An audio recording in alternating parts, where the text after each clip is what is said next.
नमस्कार दोस्तों, जय श्री कृष्णा, राधे राधे दोस्तों।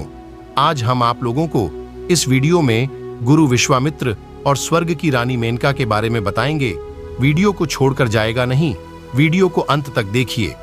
धन्यवाद दोस्तों कि जो भी इस वीडियो को देख रहा है, वीडियो को ध्यान से देखें और अपने जीवन को एक नई दिशा की तरफ ले जाए। विश्वामित्र वैदिक काल के विख्यात ऋषि थे।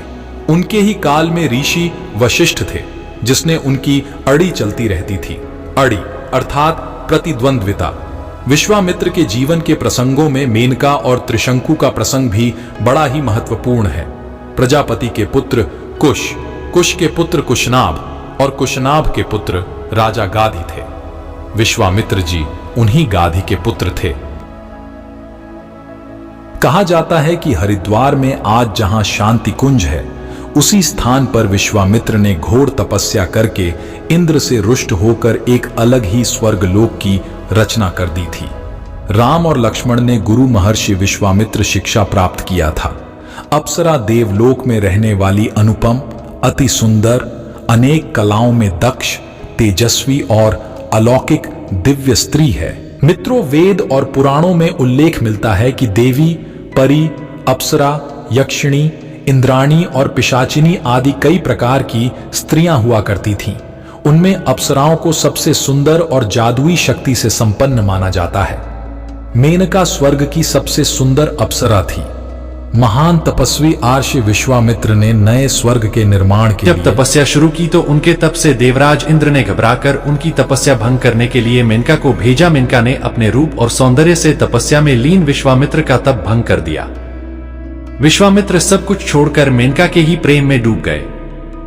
उन्होंने मेनका के साथ सहवास किया। ऋषि विश्वामित्र का तप अब टूट तो चुका था, लेकिन फिर भी मेनका वापस इंद्रलोक नहीं लौटी, क्योंकि ऐसा करने पर ऋषि फिर से तपस्या आरंभ कर सकते थे।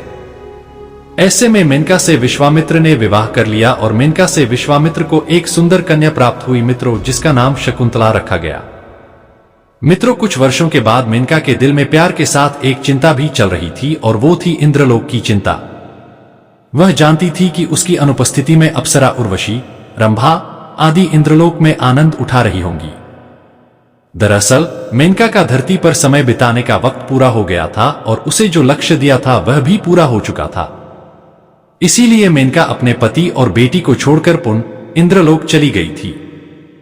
जब शकुंतला छोटी ही थी, तभी एक दिन मेनका उसे और विश्वामित्र को छोड़कर फिर से इंद्रलोक चली गई।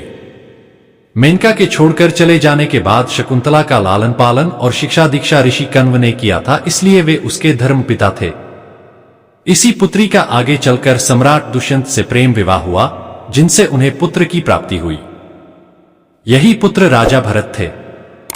अगली वीडियो देखने के लिए हमारे चैनल को सब्सक्राइब करें। धन्यवाद दोस्तों।